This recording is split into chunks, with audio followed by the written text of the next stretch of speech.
এক একটা বাচ্চার শরীর ৬-৭ টুকরা হয়ে চারিদিকে ছিটিয়ে আছে। আমার সামনে থেকে অনেক মৃতদেহ নিয়ে গেছে। মাইলস্টোনে বিমান বিধ্বস্তের পর মুহূর্তেই আগুন ছড়িয়ে পড়ে। ঘন কালো ধোঁয়ায় ঢেকে যায় চারদিক।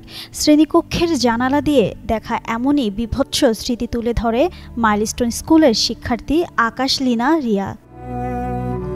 সোমবার ২১ জুলাই দুপুরে রাজধানীর মাইলস্টোন স্কুল অ্যান্ড কলেজ প্রাঙ্গণে হঠাৎ যেন রূপ নেয় এক বিভীষিকাময় মৃত্যুপুরীতে।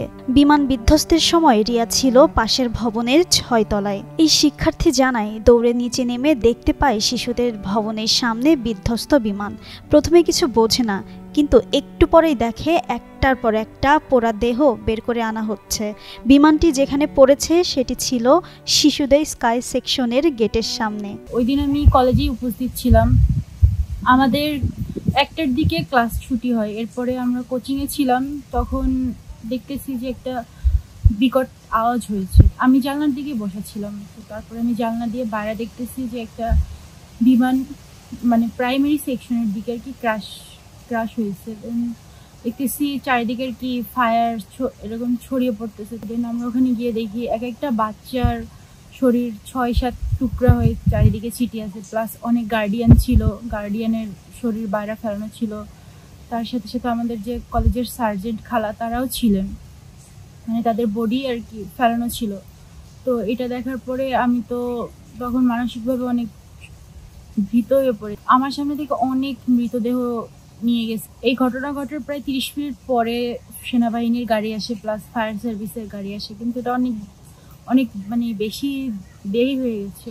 এদিকে বাড়ি ফেরার পর থেকে চুপচাপ রিয়া, কাউকে কিছু বলে না, আতঙ্কে থাকে। পরিবার জানায়, ঘটনার আগের দিনই রিয়াকে হোস্টেলে রেখে বাড়ি ফিরেছিলেন। মেয়ের কণ্ঠে আতঙ্কে ভরা ফোন এখনও কানে বাজে। এতটাই আতঙ্কিত ছিল যে আগুন ছাড়া কিছুই বলতে পারছিল না। ঠিক ১:১৫-তে ও আমাকে কল দিচ্ছে, শুধু চিৎকার শুনতে পাই যে মা মা আগুন আগুন, আর কিছু আমি বুঝতে পারিনি। আমি তখন আমার স্কুলে ছিলাম, টিচার্স রুমেই ছিলাম। আমি দৌড়িয়ে মাঠে গেলাম ভালো করে শোনার জন্য। আমি কল ব্যাক করলাম, বললাম মা কি হয়েছে? বলে মা প্লেন ক্রাশ হয়েছে, সব আমরা সব নিরাপদে বের হইতে পারছি বিল্ডিং থেকে, কিন্তু প্রাইমারি সেকশন ওরা বের হইতে পারে না। ছোট ছোট বাচ্চাগুলো, বুনুর মতো বাচ্চাগুলো পুরোপুরি মারা যাচ্ছে। মা আমি দেখতে পারি না। মেয়ে এই বলে আর ওর গলা শুকিয়ে যায়, চিৎকার করে। ১:১৫ ফোন পেয়ে ওর আমি সাথে সাথে ঢাকায় রওনা দিয়েছি এবং সুস্থ মতে ওকে রাত ৯টার গাড়িতে আমি রাত ১টার দিকে বাড়িতে ওকে সুস্থভাবে নিয়ে পৌঁছিয়েছি।